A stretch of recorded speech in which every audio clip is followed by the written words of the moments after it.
சகோதரர் திரு டி தங்கமணி அவர்களே, இரங்கல் குறிப்பு வாசித்த கழக அமைப்பு செயலாளர் அண்ணன் திரு எஸ் செம்மலை அவர்களே, தீர்மானங்களை வாசித்த கழக புரட்சி தலைவி அம்மா பேரவை செயலாளர் அறிவு சகோதரர் திரு ஆர்.பி. உதயகுமார் அவர்களே, தீர்மானங்களை வாசித்த கழக இலக்கியணி செயலாளர் முனைவர் சகோதரர் வைகை செல்வன் அவர்களே, இப்பொதுக்குழு கூட்டத்தில் சிறப்பான உரையாற்றிய கழக அமைப்பு செயலாளர் சகோதரர் திரு டி ஜெயக்குமார் அவர்களே, சிறப்பான கருத்துக்களை வழங்கிய கழக அமைப்பு செயலாளர் சகோதரர் திரு சி.வி. சண்முகம் அவர்களே, சிறப்பான கருத்துக்களை வழங்கிய கழக அமைப்பு செயலாளர் அண்ணன் வரகூர் திரு அருணாச்சலம் அவர்களே, கழகத்துடைய வரவு செலவு கணக்குகளை வாசித்த கழக அமைப்பு செயலாளர் சகோதரர் டாக்டர் சி. விஜயபாஸ்கர் அவர்களே, இந்த நிகழ்ச்சியிலே கலந்து கொண்டு சிறப்பித்துக் கொண்டிருக்கின்ற மூத்த தலைமை கழகத்துடைய நிர்வாகிகள் அண்ணன் சி. பொன்னையன் அவர்களே, அண்ணன் தம்பித்துறை அவர்களே, அண்ணன் கே. செங்கோட்டையன் அவர்களே, அண்ணன் தனபால் அவர்களே, மேடையிலே வீட்டுக்கின்ற தலைமை கழகத்துடைய நிர்வாகிகளே, சார் பணியினுடைய செயலாளர் பெருமக்களே, நிகழ்ச்சியிலே பங்குபட்டு சிறப்பித்துக் கொண்டிருக்கின்ற மாவட்ட கழக செயலாளர்களே, மாண்புமிகு சட்டமன்ற உறுப்பினர்களே, மாண்புமிகு நாடாளுமன்ற உறுப்பினர்களே, முன்னாள் அமைச்சர் பெருமக்களே, முன்னாள் நாடாளுமன்ற சட்டமன்ற உறுப்பினர்களே, மாவட்ட சார்பணி செயலாளர்களே, வருகிறது சிறப்பித்துக் கொண்டிருக்கின்ற ஒன்றிய கழக செயலாளர்களே, நகர கழக செயலாளர்களே, பேரூர்கழக செயலாளர்களே, பகுதி கழக செயலாளர்களே, இந்த நிகழ்ச்சியிலே பங்கு பெற்றிருக்கின்ற செயற்குழு உறுப்பினர்களே, பொதுக்குழு உறுப்பினர்களே, வருகின்ற சிறப்பித்துக் கொண்டிருக்கின்ற கழக உடன்பிறப்புகளே, மகளிரை சேர்ந்த சகோதரிகளே, சிறப்பு அழைப்பாளர்களே,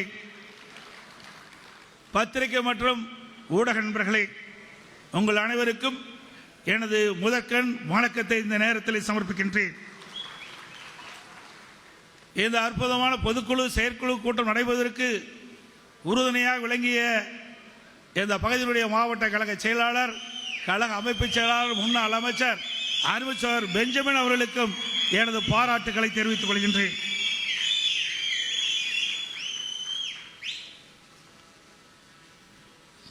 முதலிலே இங்கே கழக செயற்குழு பொதுக்குழு கூட்டம் நடைபெற்றுக் கொண்டிருக்கின்றன. இந்த அரங்கத்திற்கு வெளியே 10 இடங்களில் கழக வாட்ஸ்அப் சேனலுக்கான QR கோட் பதிக்கப்பட்ட பேனர் வைக்கப்பட்டுள்ளது. அதனை தங்களது செல்போன் மூலம் ஸ்கேன் செய்து அனைவரும் தங்களை கழக வாட்ஸ்அப் சேனலில் இணைத்துக் கொள்ள வேண்டும் என்று அன்போடு உங்களை கேட்டுக்கொள்கிறேன். இந்த வாட்ஸ்அப் சேனல் வாயிலாக கழக செய்திகள், என்னுடைய அறிக்கைகள், சமூக வலைதள பதிவுகள் உள்ளிட்ட நம் கழகத்தின் முக்கிய தகவல்கள் அனைத்தும் தகவல் தொழில்நுட்ப பிரிவு மூலமாக உங்களுக்கு உடனுக்குடன் வந்து சேரும். இச்செய்தியை அந்த பகுதியில் இருக்கின்ற கழக நிர்வாகிகள் தொண்டர்களோடு பகிர்ந்து கொள்வதற்கும் பொதுமக்களிடத்திலே எடுத்துச் சொல்வதற்கும் ஒரு வாய்ப்பாக இருக்கும் என்பதை நேரத்தில் தெரிவிக்க விரும்புகின்றேன். எனக்கு முன்னாலே பேசிய தலைமை கழகத்தினுடைய பொறுப்பாளர்கள் அழகாக அற்புதமாக பேசி விடைபெற்று சென்றிருக்கின்றார்கள். நான் 12 மணிக்கே பேசுவதாக இருந்தேன். நல்ல பசி நேரத்தில் எனக்கு இந்த மைக்கு கொடுத்துருக்குறாங்க. பல பேர் நினைப்பீங்க சீக்கிரம் பொதுச் செயலாளர் முடித்தா அற்புதமான அசைவ உணவை அருந்தலாம் என்று மனதிலே கனவு கொண்டிருப்பீர்கள். அதற்கு தடையில்லாமல் சுருக்கமாக விளக்கமாக உங்களுக்கு நான் கருத்துக்களை சொல்ல விளைகின்றேன். முதலிலே நாடாளுமன்றம் நடந்து முடிந்த நாடாளுமன்ற தேர்தல். இந்த நாடாளுமன்ற தேர்தல் முடிந்த பிறகு பல்வேறு விமர்சனங்கள் எழுந்தது. உங்களுக்கு அத்தனை பேருக்குமே தெரியும். அதிலே ஒன்று கூட்டணி அமையவில்லை என்று ஒன்று. கூட்டணி என்பது அவ்வப்போது வரும் போகும். ஆனால் அனைத்து இந்திய அண்ணா திராவிட முன்னேற்ற கழக கொள்கை என்பது நிலையானது என்பதை இந்த நேரத்தில் தெரிவிக்க விரும்புகின்றேன். எனக்கு முன்னாலே பேசியவர்கள் குறிப்பிட்டார்கள், இதே புரட்சி தலைவி அம்மா அவர்கள் 2016ஆம் ஆண்டு எந்த கட்சியுடனும் கூட்டணி இல்லாமல் தன்னந்தனியாக 234 தொகுதியிலும் இரட்டை சின்னத்திலே போட்டியிட்டு ஆட்சி அமைத்த வரலாறு அதிமுக கட்சிக்கு மட்டும்தான் உண்டு. நம்முடைய பலம் நமக்கு தெரியவில்லை. நம்முடைய பலம் வலிமையானது. எந்த கட்சிக்கும் இல்லாத தொண்டர்கள் நிறைந்த ஒரே கட்சி அதிமுக கட்சி மட்டும்தான். அப்படி அதிமுக கட்சி இன்றைக்கு புதிய உறுப்பினர் அட்டை வழங்குதல், ஏற்கனவே இருக்கின்ற உறுப்பினர் அட்டை புதுப்பித்தல் என்ற பணி சிறப்பாக செயல்பட்டது. தமிழகம் மட்டுமல்ல, இந்தியாவிலே எத்தனையோ அரசியல் கட்சி இருக்கின்றன. ஆனால் உறுப்பினர்கள் பதிவு செய்கின்ற பொழுது தபால் மூலமாக கொடுப்பார்கள், அல்லது ஆன்லைன் மூலமாக பதிவு செய்வார்கள். ஆனால் அனைத்து இந்திய அண்ணா திராவிட முன்னேற்ற கழகத்தின் புதிய உறுப்பினர்கள் சேர்த்தல், பழைய உறுப்பினர்கள் புதுப்பிக்கின்ற பணி படிவத்தின் வாயிலாக பூர்த்தி செய்து தலைமை கழகத்துக்கு கொடுக்கப்பட்டு உரியவர்களுக்கு நேரடியாக வழங்கிய ஒரே கட்சி அதிமுக கட்சி தான். உண்மையாக உறுப்பினர் கொண்ட ஒரே கட்சி இந்தியாவில் அதிமுக ஒண்ணுதான். வேற எந்த கட்சியில உறுப்பினர் அட்டையை வீடு வீடாக சொன்ன கொண்டு போய் கொடுக்கப்பட்ட வரலாறு உண்டா? எந்த கட்சியிலும் இல்லை.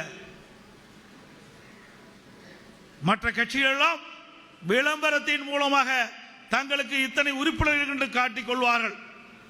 ஆனால் அனைத்து இந்திய அண்ணா திராவிட முன்னேற்ற கழகம் உண்மையாக அனைத்து இந்திய அண்ணா திராவிட முன்னேற்ற கழகத்தை நேசிக்கக்கூடியவர்கள், அதிமுக ஆட்சிக்கு வர வேண்டும் என்று இருக்கின்றவர்களுக்கு நாம் உறுப்பினர் அட்டை வழங்கி இருக்கின்றோம். அதோடு நாடாளுமன்ற தேர்தலிலே நாம் சிந்தித்து பார்க்க வேண்டும். கிட்டத்தட்ட நான் பல முறை பல கூட்டத்திலே நான் பேசியிருக்கின்றேன். 2021 சட்டமன்ற தேர்தலில் நாம 1,98,369 வாக்குகள் குறைவாக பெற்ற காரணத்தினால் நாம் ஆட்சிக்கு வர முடியல. 1,98,369 வாக்கு வித்தியாசத்தில் தான் இன்னைக்கு ஸ்டாலின் ஆட்சி புரிஞ்சிட்டு இருக்கார். ஒரு பெண்பான வாக்கு வித்தியாசத்திலே வெற்றி பெறவில்லை, குறைந்த வாக்கு, அதுவும் பாதி என்று வைக்கின்ற கொள்ளும்போது சுமார் 1.25 லட்சம் வாக்குகள் பெற்றிருந்தால் அதிமுக தான் ஆளுங்கட்சியாக இருந்திருக்கும். இது புள்ளி உரத்துடன் சொல்றேன். இது ஏதோ உங்களை திருப்திப்படுத்துவதற்காக நான் இந்த செய்தியை சொல்லவில்லை. அனைத்து இந்திய அண்ணா திராவிட முன்னேற்ற கழகம் 34 இடங்களில் குறைந்த வாக்குகள் வித்தியாசத்திலே வெற்றி வாய்ப்பு இழந்தோம். நம்முடைய கூட்டணி கட்சிகள் கிட்டத்தட்ட 43 மீதி எல்லாம் அவர்கள் அந்த கட்சி. நீங்க பார்த்தீங்கன்னா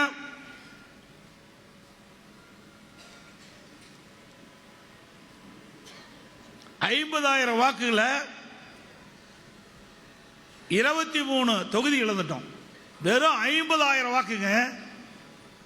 அனைத்து இந்திய அண்ணா திராவிட முன்னேற்ற கழக 23 வேட்பாளர்கள் 50,000 மொத்த வாக்கு. அந்த 50,000 வாக்குகள் பெற்றிருந்தா 23 பேர் எம்எல்ஏ ஆயிருப்பாங்க அதிமுகவில். அதுக்கு பிறகு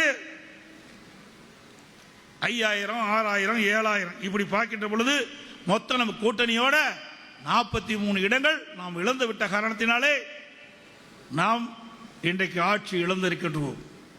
ஏதோ பெரிய வாக்கு வித்தியாசத்தில் திமுக வெற்றி பெறல, பல்வேறு பொய்களை வாரி விட்டார்கள். 525 அறிவிப்பு. எந்த கட்சியில் 525 அறிவிப்புகள் வெளியிட்டாங்க?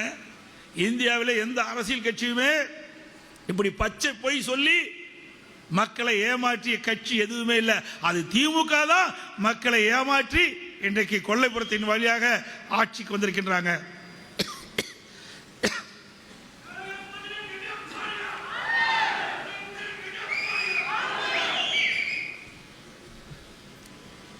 இன்றைக்கு 525 அறிவிப்புகள் கவர்ச்சிகரமாக அவர்களுக்கு ஊடகமும் பத்திரிகையும் தாங்கி பிடித்தது அந்த கட்சியை. அதனால் அவர்கள் வெற்றி பெற்று வந்திருக்கின்றார்கள். இதே 2019 நீங்க எண்ணி பாருங்க,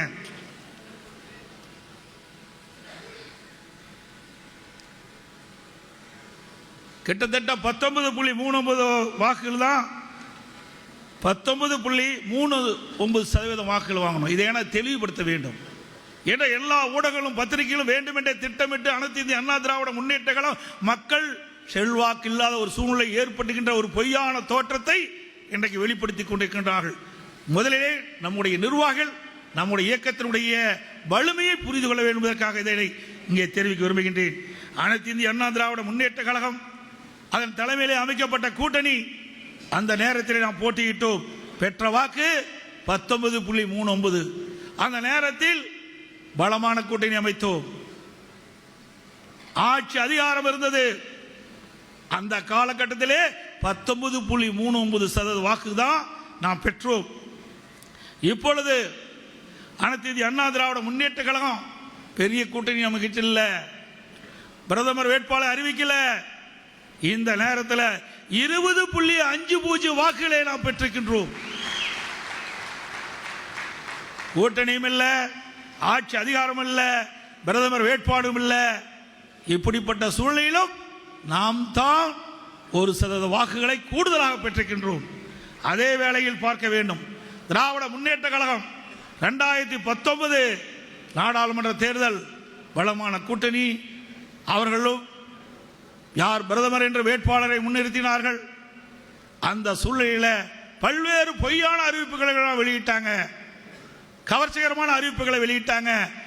அந்த காலகட்டத்தில் 33.52% வாக்குகளை 2019 பெற்றார்கள்.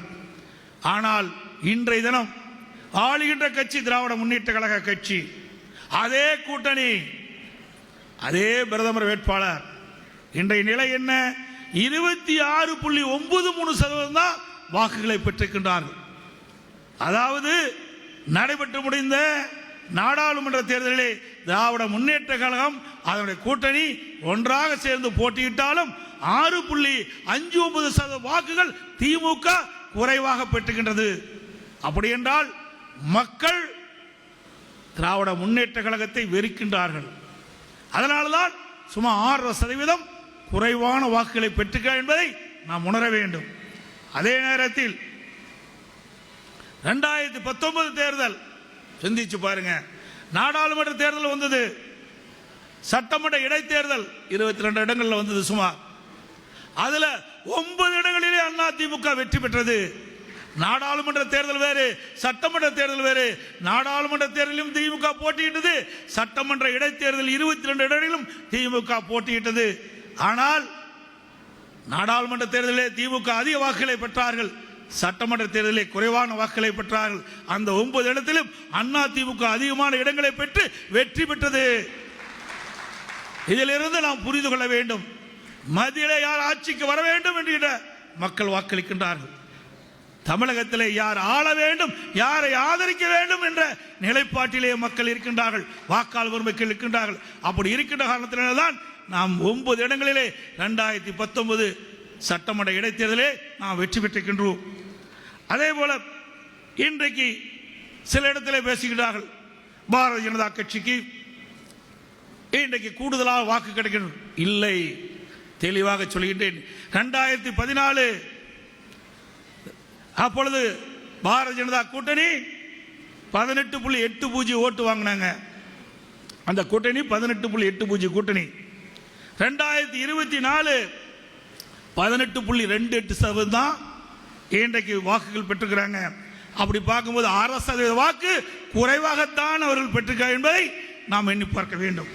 அதோட இன்றைக்கு 2014 பாரதிய ஜனதா கட்சி 8 தொகுதியில் போட்டியிட்டது. அதனுடைய வாக்கு சதவீதம் 5.56. கூட்டணி வரும் போகும் கொள்கைகள் தான் நிரந்தரம். நமது பலம் வலிமையானது. நாடாளுமன்றத்தில் அந்த தேர்தலில் சரியான கூட்டணி அமையலன்னு சிலர் விமர்சனம் செய்கிறாங்க. நம்ம பலமெல்லாம் குறையலை அப்படின்னு சில புள்ளி விவரங்களை சொல்கிறார். தமிழ்நாட்டில் பாஜக வளர்ந்திருக்கிறது என்பதெல்லாம் உண்மையல்ல. 2014 வாங்கின அதே சதவீதத்தை தான் கடந்த நாடாளுமன்ற தேர்தலில் பாஜக வாங்கியது என்று பாஜகவையும் விமர்சித்து வருகிறார் திரு எடப்பாடி பழனிசாமி.